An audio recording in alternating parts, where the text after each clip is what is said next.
খুব দুঃখ আর আফসোসের সাথে বলতে হয়, আমার ভাইরা, দেশ স্বাধীন হওয়া 54 বছর পার হয়ে গিয়ে আজ পর্যন্ত আমরা তাকওয়াবান মুত্তাকি, আমরা খাঁটি ইমানদার নেতা খুবই কমই দেখেছি, নাই বললেই চলে। কথা বলুন ঠিক না বেঠিক? রাগ করবেন না, বাস্তব কথা বলছি। জাতির আজকে কপাল পুড়েছে কেন? এলাকায় যদি, আপনার এলাকায় যদি, এই আপনার হৈবতপুর বাজারে যদি কেউ একটা ছোট্ট ছেলে একটা দোকানে চিপস চুরি করে, যদি জানতে পারা যায় যে অমুকের ছেলে চিপস চুরি করেছে, আপনি বলুন তো ওই ছেলেটাকে এমনি ছেড়ে দেওয়া হয়? একটা চিপস চুরি করার জন্য তাকে হেনস্থ করা হয়, তার বাবা মা তুলে গালিগালাজ করা হয়, এমন কি ওই ছেলেটার মাজায় রশি বেঁধে খুঁটির সঙ্গে বেঁধে রাখা হয়। কথা বলুন ঠিক না বেটি? 10 টাকার একটা চিপস চুরি করার জন্য ওই ছেলেটাকে যদি নাড়া করা হয়, খুঁটির মধ্যে যদি বেঁধে রাখা হয়, আমার ভাইরা, একটা কলমের টোকা দিয়ে দেশের পার্লামেন্টে বসে থেকে জনগণগুলোকে ধোঁকা দিয়ে বোকা বানিয়ে অসংখ্য নেতা আছে, কলমের টোকা দিয়ে কোটি কোটি টাকা জনগণের টাকা আত্মসাৎ করে আপনার হৈবতপুর বাজারের ওই চিপস চুরিকে যদি মাজায় দড়ি বেঁধে বেঁধে রাখা হয়, আমার মন বলে যারা কলমের টাকা দিয়ে নেতা সেজে মানুষকে ধোঁকা দিয়ে চুরি করছে, এদেরকে বাইতুল মোকাররমে নিয়ে গিয়ে কোরআন দিয়ে বিচার করে হাতগুলোকে কেটে আলাদা করে ফেলা দরকার। কথা বলুন ঠিক না বেটি? যাচ্ছে সব নিয়ে যাও, ঈমান আমার নিও না। যাচ্ছে সব নিয়ে যাও, ঈমান আমার নিও না। ঈমান ছাড়া ও গো প্রভু মরণ আমায় দিও না, যাচ্ছে মোর সব নিয়ে যাও, ঈমান আমার নিও না। বিত্ত বেশা থাকবা না থাক, ঈমান বড়ই দামি।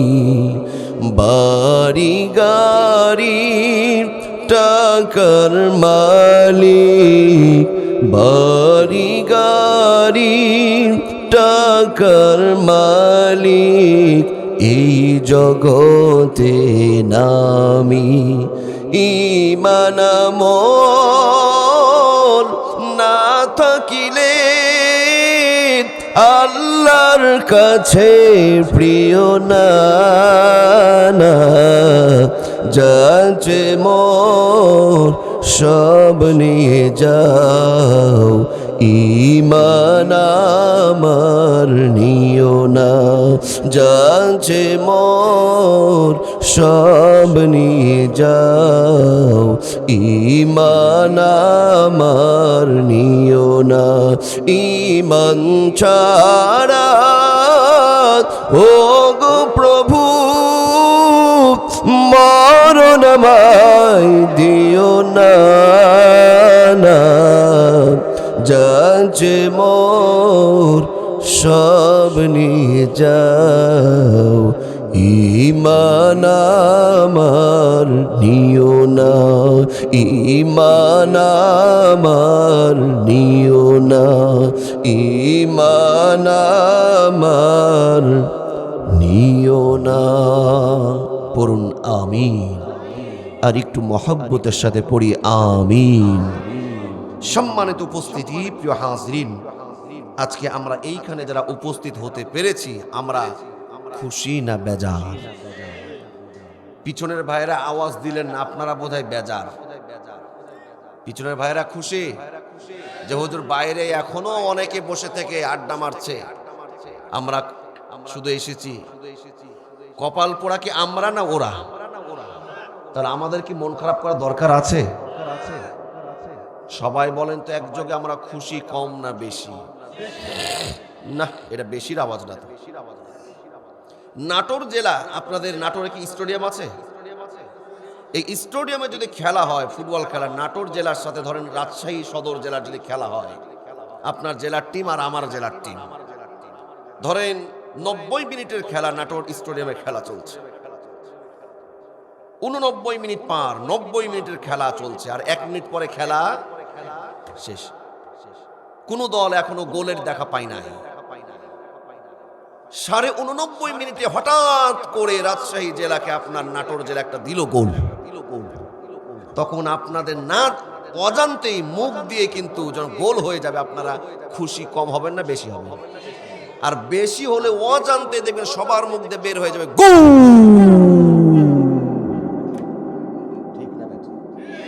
এই যে আওয়াজটা, এটা দুঃখ বেদনা প্রকাশের না খুশি প্রকাশের? তো সেই আওয়াজটা এইরকম মরা মানুষের মতন হয় নাকি তাজা মানুষের মতন হয়? ও মুসলমান ভাইরা মনে রাখবেন, ইসলামের কোরআনের পাখি, ইসলামের বিপ্লবী সৈনিকদের, খাঁটি ইমানদার মুসলমানদের কণ্ঠের আওয়াজ যখন কমেছে, এই বাংলাদেশের বাতিল স্বৈরাচারদের গোলামদের অত্যাচার জুলুম তখন তত আরো বেড়েছে। কথা বলুন ঠিক না ব্যাঠিক? আজকে আপনারা হিম্মতের সাথে কণ্ঠ ছেড়ে কথা বলতে পারছেন না বিধায় 5 আগস্টে স্বৈরাচার বিদায় হয়েছে, তার মানে এই দেশটা স্বৈরাচার মুক্ত এখনো হয় নাই। কথা বলুন ঠিক না ব্যাঠিক? যদি স্বৈরাচার পরিপূর্ণ বিদায় হতো, আমার কলিজার টুকরা ওসমান হাদি ভাইকে জীবন দিতে হতো না। কথা বলুন ঠিক না ব্যাঠিক? এই জন্য বলবো, মুসলমানদের কণ্ঠের আওয়াজ যখন কমেছে, ওই সমস্ত বাতিল স্বৈরাচারদের দোসরদের আওয়াজ তখন বেড়েছে। এই জন্য বলতে চাই, খালিদ বিন ওয়ালিদের উত্তর শুনে যাওয়া হবে, শুধু কণ্ঠের আওয়াজ নয়, বুকের তাজা রক্ত ঢেলে দেবে। কারো পরোয়া করবে না। কারা কারা রাজি আছো? 2টা হাত আমার আল্লাহকে তুলে দেখাও। আল্লাহ পাক কবুল করুন, আমিন। এবার বলেন, খুশি কম না বেশি? হাত তুলে দেখান তো, কে কে খুশি না বেজার? যারা বেজার, মাশাআল্লাহ, আলহামদুলিল্লাহ। এবার হাত তোলেন, আসলে খুশি কারা? আল্লাহ, হাতটা নড়ান। আল্লাহ এই হাতগুলোকে ইসলামের জন্য কোরআনের জন্য কবুল করে না বলে আমিন। হাত নামান। যদি খুশি হয়ে থাকেন বেশি, আওয়াজ দিতে হবে আরো দ্বিগুণ বেশি, উঁচু করে কল্লা একযোগে আমরা বলে উঠছি আলহামদুলিল্লাহ। আর একটু মহব্বতের সাথে পড়ি আলহামদুলিল্লাহ। অতঃপর লক্ষ কোটি দরুদ ও সালাম পেশ করছি সেই নবীর প্রতি, যিনি আপনার আমার দয়ার নবী, যিনি হলেন আখিরি জামানার পয়গম্বর নবী, সর্বকালের সর্বযুগের সর্বশ্রেষ্ঠ মহামানব বিশ্ব নবী মুহাম্মদুর রাসূলুল্লাহ। সকলে পড়ি সাল্লাল্লাহু আলাইহি ওয়াসাল্লাম। অনেক পিতা এসে বলে, হুজুর দোয়া করবেন সন্তান যেন বড় পীর আব্দুল কাদের জিলানীর মতন হয়। কিন্তু বাপের আমল ঠিক নাই। মা প্রত্যাশা করে সন্তানটা যেন বড় পীর আব্দুল কাদের জিলানীর মতন হয়, কিন্তু মায়ের মধ্যে পর্দা নাই, পর্শিদা নাই, কোনো ভালো আমল নাই। আছে না নাই? সন্তানকে ভালো করতে চাইলে, সন্তানকে আপনি বড় পীর আব্দুল কাদের জিলানীর মতন করতে চাইলে, পিতামাতাকে আগে তাকওয়াবান ইমানদার খাঁটি মুসলমান হওয়ার দরকার আছে না নাই? বড় পীর আব্দুল কাদের জিলানী কোন পরিবারের সন্তান খেয়াল করেছেন? বড় পীর আব্দুল কাদের জিলানীর আব্বা জান নাম হলো আবু সালে মুসা জঙ্গি রহমাতুল্লাহ আলাইহি। কি নাম? আবু সালে মুসা জঙ্গি রহমাতুল্লাহ আলাইহি। আমি কার পিতার কথা বলছি? বড় পীর আব্দুল কাদের জিলানী রহমাতুল্লাহ আলাইহি। বলুন কেমন ভয়! 3 দিন 4 দিন না খাওয়া আবু সালে মুসা জঙ্গি রহমাতুল্লাহ। আল্লাহর ভয়, তাকওয়া কাকে বলেন খেয়াল করুন। বড় পীর আব্দুল কাদের জিলানী রহমাতুল্লাহ আলাইহির আব্বার কথা বলছি, শুনুন। আবু সালে মুসা জঙ্গি রহমাতুল্লাহ আলাইহি 2-3 দিন না খাওয়া, নদীর পানির কাছে চলে যায় আবু মুসা জঙ্গি রাহমাতুল্লাহ আলাইহি। উদ্দেশ্য হলো নদীর পানি পান করবে, নদীর পানি পান করবে। এমন জায়গায় চলে যায় নদীর পানি পান করবে, ঠিক সেই মুহূর্তে দরদিরা আমার দেখছে একটা ফল ভেসে আসছে, সঙ্গে সঙ্গে ফলটা হাতে নিয়ে এক কামড় বসিয়ে দিয়েছে। এক কামড় যখন ফল বসিয়ে দেয়, দরদিরা আমার চিন্তা করে হাই রে হাই, এই ফল তো কোন গাছের মালিককে কিছুই জানলাম না। এই চিন্তায় আবু সালে মুসা জঙ্গি রাহমাতুল্লাহ আলাইহি তিনি ভয়ে থরথর করে কাঁপতে শুরু করেছে। বলি সুবহানাল্লাহ। আবু সালে মুসা জঙ্গি রাহমাতুল্লাহ আলাইহি এই ফলটা খাওয়ার পরে ভয়ে থরথর করে কাঁপতে শুরু করেছে। চিন্তা করছে আমার বড় ভুল হয়ে গেছে, আমার এখন কাজ করতে হবে, এই ফলের মালিককে আমার খুঁজে বের করতে হবে, তার কাছে ক্ষমা চাইতে হবে, অন্যথায় আমার আল্লাহর কাছে পরকালে যদি আসামির কাঠগড়ায় মামলা করে বিপদ আছে না নাই। এই ভয়ে উজানের দিকে, পানি যেই দিক থেকে নেমে আসে উজানের দিকে তিনি 4 ঘন্টা 5 ঘন্টা হাঁটতে হাঁটতে ফলের বাগান, একটি ফলের একটি বাগান পেয়েছে। সেই বাগানে দেখছেন যে একজন মুরব্বী বসা। বলছে, এই মুরব্বী, বাগানের মালিক কি আপনি? বলছে, না আমি না। তো বাগানের মালিক কে? বলছে, ওই যে ওই মুরব্বী। মুরব্বীকে দেখিয়ে দিয়েছে, মুরব্বীর কাছে গেছে। তাকওয়া কাকে বলে, আল্লাহর ভয় কাকে বলে শুনুন। আবু সালে মুসা জঙ্গি রাহমাতুল্লাহ আলাইহি বাগানের মালিকের কাছে গিয়ে সালাম দিয়েছেন। সালাম দেওয়ার পরে বলছেন, ও মুরব্বী, আমি আপনার কাছে এসেছি একটা উদ্দেশ্য নেই। কে তুমি? তোমাকে তো চিনলাম না। বলছে, আমি জিলানী নগর থেকে এসেছি। তুমি কি চাও? বলছে, 2-3 দিনে না খাওয়া ক্ষুধার্ত দেহ নিয়ে আমি নদীর পানির কাছে গেছিলাম। আমি একটা ফল, এই ফল আপনার বাগানেরই হবে, আপনার বাগানের ফল। আমি না বলে, আপনার অনুমতি না নিয়ে ধরে আমি খেয়ে ফেলেছি। আমি আপনার কাছে মাফ চাই, ক্ষমা চাই, আপনি আমাকে মাফ করে দেন। আবু সালে মুসা জঙ্গি রাহমাতুল্লাহ আলাইহি আল্লাহর ভয় তাকওয়ায় যখন এই কথা বলে, বাগানের মালিক অবাক হয়ে যায়। বাগানের মালিক চিন্তা করে, হাই রে হাই, গাছের ফল কতজন না বলে খাই ধরে, কিন্তু এই যুবকটা, এই ব্যক্তিটা সাধারণ কোনো ব্যক্তি নয়। চিন্তা করছে, এর দিলে আল্লাহর এত ভয়, একে হাতছাড়া করা যায় না। এবার বাগানের মালিক বলে, ও মুসাফির, তোমাকে আমি ক্ষমা করব, তোমাকে আমি মাফ করতে পারি, তবে শর্ত রয়েছে একটা। শর্তটা কি? বড় পীর আব্দুল কাদের জিলানীর বাবা আবু সালে মুসা জঙ্গি রাহমাতুল্লাহ আলাইহি তিনি ডাক দেয়া বলেন, ও বাগানের মালিক, আপনি যেই শর্ত দেবেন সেই শর্তই আমি মানতে রাজি, তবে কথা দেন আপনি কি আমাকে ক্ষমা করবে? বাগানের মালিক যখন এই কথা শোনে, বাগানের মালিক বলে, ও মুসাফির, তোমাকে আমি ক্ষমা করে দেব, তোমাকে আমি ক্ষমা করে দেব, তবে শর্ত হলো একটা। শর্ত হলো আমার বাড়িতে তোমাকে 12 বছর চাকর খাটতে হবে। কয় বছর? ফল খেয়েছে কয়টা? একটা ফল খেয়েছে। কাজ করতে হবে কয় বছর? বলছে 12 বছর আপনার বাড়িতে আমি কাজ করব। ঠিক আছে, 12 বছর আপনার বাড়িতে আমি কামলা খাটবো, আপনি কি আমাকে ক্ষমা করবেন? বলছে, হ্যাঁ ক্ষমা করব। দরদিরা আমার, আবু সালে মুসা জঙ্গি রাহমাতুল্লাহ আলাইহি তাকওয়া কাকে বলে, আল্লাহর ভয় কাকে বলে। এবার এমন একটি মুহূর্ত, 12 বছর তার বাড়িতে চাকরের কাজ করে, কামলা খাটে। দরদিরা আমার, আল্লাহর ভয় আবু সালে মুসা জঙ্গির মধ্যে এত বেশি, এত বেশি। ওই বাগানের মালিক লক্ষ্য করে দেখে, হাই রে হাই, এই যুবক তো সাধারণ কোনো যুবক নাই, সাধারণ কোনো যুবক না। এই চিন্তা করে দরদিরা আমার, যত দিন যায়, রাত যায়, আমার ভাইয়েরা মাস যায়, বছর যায়, বাগানের মালিক আবু সালে মুসা জঙ্গি রাহমাতুল্লাহ আলাইহির আদর্শ, সততা, ঈমান, তাকওয়া যতই দেখে, বাগানের মালিক ততই বেশি মুগ্ধ হয়ে যায়। আল্লাহু আকবার বলেন। অবাক হয়ে যায়, কি সাংঘাতিক, কি সাংঘাতিক বিষয়। ভয় আছে আবু সালে মুসার কার দিলে? ভয় আছে কার? আল্লাহর ভয় যদি আপনার দিলে থাকে, আপনার মধ্যে যদি তাকওয়া থাকে, ওমাই ইয়াত্তাকিল্লাহা ইয়াজআল লাহু মাখরাজা ওয়া ইয়ারযুকহু মিন হাইসু লা ইয়াহতাসিব, আল্লাহ ওই বান্দার জন্য যথেষ্ট হয়ে যায়। বলি সুবহানাল্লাহ। এবং কোথায় থেকে কিভাবে আপনার জন্য রিজিক আসবে আপনি চিন্তাও করতে পারবেন না। আজকে আমাদের মধ্যে, আমাদের পিতার মধ্যে, আমাদের অভিভাবকদের মধ্যে, আমাদের নেতাদের মধ্যে আল্লাহর ভয় আছে? আওয়াজ আল্লাহর ভয় আছে?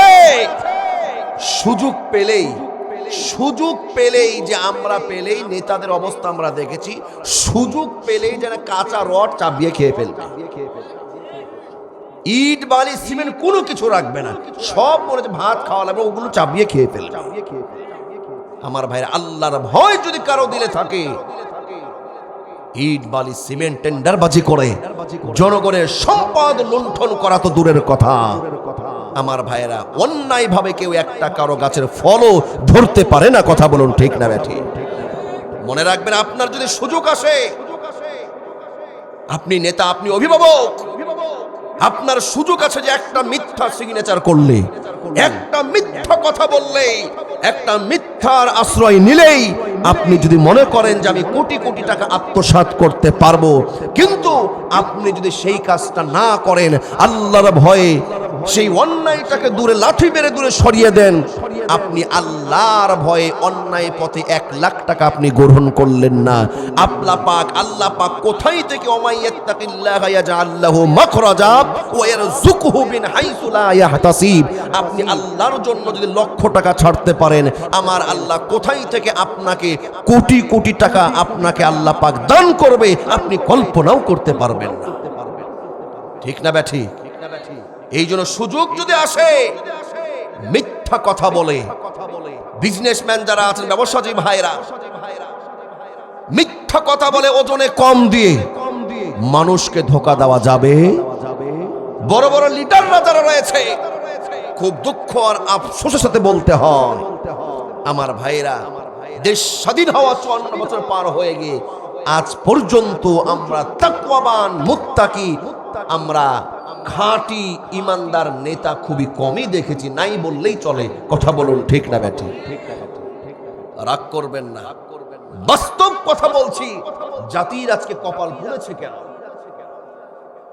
এলাকায় যদি, আপনার এলাকায় যদি, এই আপনার হৈবতপুর বাজারে যদি কেউ একটা ছোট্ট ছেলে একটা দোকানে চিপস চুরি করে, যদি জানতে পারা যায় যে অমুকের ছেলে চিপস চুরি করেছে, আপনি বলুন তো ওই ছেলেটাকে এমনি ছেড়ে দেওয়া হয়? একটা চিপস চুরি করার জন্য তাকে হেনস্থ করা হয়, তার বাবা মা তুলে গালিগালাজ করা হয়, এমন কি ওই ছেলেটার মাজায় রশি বেঁধে খুঁটির সঙ্গে বেঁধে রাখা হয়। কথা বলুন ঠিক না ব্যাটি? 10 টাকার একটা চিপস চুরি করার জন্য ওই ছেলেটাকে যদি নাড়া করা হয়, খুঁটির মধ্যে যদি বেঁধে রাখা হয়, আমার ভাইয়েরা, একটা কলমের টোকা দিয়ে দেশের পার্লামেন্টে বসে থেকে জনগণগুলোকে ধোঁকা দিয়ে বোকা বানিয়ে অসংখ্য নেতা আছে, কলমের টোকা দিয়ে কোটি কোটি টাকা জনগণের টাকা আত্মসাৎ করে আপনার হৈবতপুর বাজারের ওই চিপস চুরিকে যদি মাজায় দড়ি বেঁধে বেঁধে রাখা হয়, আমার মন বলে যারা কলমের টাকা দিয়ে নেতা সেজে মানুষকে ধোঁকা দিয়ে চুরি করছে, এদেরকে বাইতুল মুকাররমে নিয়ে গিয়ে কোরআন দিয়ে বিচার করে হাতগুলোকে কেটে আলাদা করে ফেলা দরকার। কথা বলুন ঠিক না ব্যাটি? কিন্তু কোরআনী বিচার আমাদের মাঝে আছে, কোরআনের বিচার আমাদের মাঝে আছে। কে বিচার করবে? বিচারপতি তো কোরআন পড়তে জানে না, বিচারকের মধ্যেই তো কোরআন নাই, কে বিচার করবে? আল্লাহর ভয়, আল্লাহর ভয় যদি কারো দিলে থাকে, আমার ভাইরা, সে কখনো অন্যায় পথে হাত বাড়াতে পারে? সবাই বলুন পারে? আল্লাহর নবীর কাছে বিচার চলে আসলো। কুরাইশ বংশের সম্ভ্রান্ত মাখজুম গোত্রের একজন নারী চুরি করেছে। উসামা বিন যায়েদ আল্লাহর নবীর কাছে সুপারিশ করছে, ইয়া রাসূলুল্লাহ, ইয়া হাবিবাল্লাহ, নবী গো, সম্ভ্রান্ত মাখজুম গোত্রের নারী চুরি করেছে। কোরআনের বিচার হলো, আস-সারিকু ওয়াস-সারিকাতু ফাকতাউ আইদিয়াহুমা, কেউ যদি চুরি করে চুরির বিচার হলো হাত, চুরির বিচার হলো হাত কেটে দেওয়া। আমাদের বাংলাদেশে তো হাত কেটে ফেলে সব। আমার ভাইয়েরা 16-17 বছর যে পরিমাণে চুরি হয়েছে, আমার ভাইয়েরা চুরির জন্য যদি কোরআনের বিচার করা হতো, একটা নেতারও আমার মনে বলে হাত থাকতো না। কথা বলুন ঠিক না ব্যাঠি? কিন্তু আমার দয়ার নবী যখন এই কথা শোনে, ওসামা বিন যায়েদ বলে, নবী গো, ও নবী, সম্ভ্রান্ত একটি মাখজুম গোত্রের নারী ভুল করেছে, চুরি করেছে, ও নবী তার বিচারটাকে একটু হালকা করা যায় না? এই কথা শোনার সঙ্গে সঙ্গে আমার দয়ার নবীর চোখগুলো লাল বর্ণের রক্তের রূপ ধারণ করেছে। আমার দয়ার নবীর আগে অগ্নিশর্মায় ফেটে পড়েছে। ও সাহাবীরা, এই কথা তোমরা কেমনে বললে? এই কথা তোমরা কেমনে বললে? এই যে ক্ষমতার বলে ক্ষমতা দেখিয়ে অসংখ্য জাতি বিচারের বিষয় উঁচু নিচু করেছে, চেহারা দেখে, ক্ষমতা দেখে, দল দেখে বিচার সুষ্ঠু না করার কারণে যুগে যুগে অসংখ্য জাতিকে আমার আল্লাহ ধ্বংস করে দিয়েছে। আমার দয়ার নবীকে যখন বলা হয়েছে আস-সারিকু ওয়াস-সারিকাতু, ও নবী, তার হাতটা যদি না কাটা হয়, আমার দয়ার নবী বলেন, ওয়াল্লাহি লাউ আন্না ফাতিমা বিনত মুহাম্মদ লাসারাকাত লাকাতাতু ইয়াদাইহা। আমার দয়ার নবী, মায়ার নবী বলে, ও সাহাবীরা শোনো শোনো, এটা তো মাখজুম গোত্রের নারী। ওয়াল্লাহি ওয়াল্লাহি, আল্লাহর কসম, আল্লাহর কসম, এইখানে মাখজুম গোত্রের এই নারী যদি চুরি না করে, আমি মেয়ে, আমার কলিজার টুকরা মেয়ে ফাতেমাও যদি চুরি করত, ওয়াল্লাহি, আল্লাহর কসম, আমার মেয়ে ফাতেমার হাতটা কেটে দিতে আমি এক মুহূর্ত দেরি করতাম না। সুবহানাল্লাহ বলেন। বিচার কাকে বলে আমার ভাইরা? তাহলে আমাদের অভিভাবকদের, আমাদের গার্ডিয়ানদের, আমাদের নেতাদের মধ্যেও তাকওয়া আনার দরকার আছে না নাই? আজকে পিতামাতার মধ্যে তাকওয়া নাই, সন্তানদের আদব নাই, যে দেশের নেতাদের মধ্যে আজকে তাকওয়া নাই, তাই জনগণদের তাকওয়ার বিষয়ে কোনো খবরই নাই। কথা বলুন ঠিক না বেটা?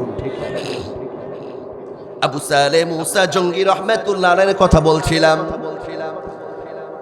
12 বছর কামলা খাটে কাজ করে। 12 বছর যদি আমার ভাইরা 12 বছর যখন পার হয়ে যায়, এবার 12 বছর হয়ে গেছে, তার আমানতদারিতা দেখে, বিশ্বাস্ততা দেখেন, বাগানের মালিক বড় খুশি হয়ে গেছে। বাগানের মালিক এবার খুশি হয়ে যখন ওই যে আবু সালেহ মুসা জঙ্গি রহমাতুল্লাহ আলাইহি ডেকে বলে, ও বাগানের মালিক, মুরব্বী, তাহলে আমাকে এবার ছুটি দেন, আমাকে ছেড়ে দেন। হয়ে গেছে কত বছর? 12 বছর, আমাকে এবার ছেড়ে দেন। আমি একটু আগে বলছিলাম, আপনার অন্যায় ভাবে যদি সুযোগ আসে, হারাম ভাবে যদি সুযোগ আসে লক্ষ লক্ষ টাকার, কিন্তু আল্লাহর ভয়ে ছেড়ে দেবেন। আমার আল্লাহ অন্য এমন জায়গা থেকে আপনাকে কোটি কোটি টাকার মালিক বানিয়ে দিবে, আপনি আমি চিন্তাও করতে পারবো না। 12 বছর পরে এবার আবু সালেহ মুসা জঙ্গি রহমাতুল্লাহ আলাইহি বলেন যে আমি তাহলে চলে যাই, আমাকে এবার মাফ করে দেন। বাগানের মালিক বলছে, না, তোমাকে মাফ করা হবে, শর্ত হলো আরেকটা। তুমি যদি মাফ পেতে চাও, শর্ত আরেকটা পূরণ করতে হবে। কয়টা? আমার আরেকটা শর্ত। কি শর্ত? দেখেন দেখেন, আমি বলতে চাচ্ছিলাম যে আপনি যদি আল্লাহর জন্য হারামকে ছেড়ে দেন, আল্লাহ আপনার জন্য যথেষ্ট। 3 দিন 4 দিন না খাওয়া আবু সালেহ মুসা জঙ্গি রহমাতুল্লাহ আলাইহি, বুঝা গেল যে বরফির আব্দুল কাদের জিলানীর আব্বাজান ধনী মানুষ না অভাবী মানুষ ছিলেন? নিঃসন্দেহে অভাবী মানুষ। এবার দেখেন, আল্লাহর ভয়ে ছুটে এসেছে। 12 বছর পার, আমাকে ছেড়ে দেন, আমি চলে যাই। বাগানের মালিক বলে, তোমার ক্ষমা হবে না, শর্ত হলো আরেকটা। শর্তটা কি? বলছে, তুমি ক্ষমা যদি পেতে চাও, আমার মেয়েকে বিয়ে করে নাও। সুবহানাল্লাহ বলেন। মেয়েকে বিয়ে করা। বলছে, আপনি আমাকে চিনেন না, জানেন না, আমার বাড়ি কোথায়, পরিবার জানেন না, বাগানের মালিক বলছে, ও মুসাফির, ও যুবক, আমি 12 বছর তোমাকে যতটুকু জেনেছি চিনেছি, এর চাইতে আর বেশি আমার চিনা জানার দরকার। মারহাবা বলুন।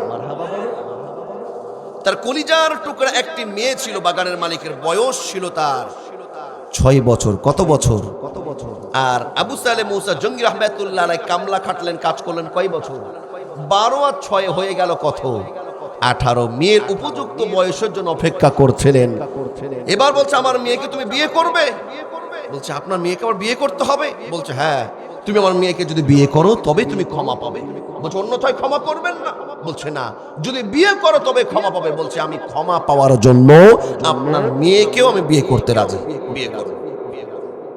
বাগানের মালিক বলছে, আমার মেয়েকে বিয়ে করবে? তবে শোনো, খুব ভালো করে শোনো, আমার মেয়ের কিন্তু 5টা সমস্যা। আমার মেয়ে কিন্তু 5 নম্বর। 1 নম্বর হলো, আমার মেয়ে কিন্তু চোখে দেখে না, অন্ধ, দৃষ্টি প্রতিবন্ধী।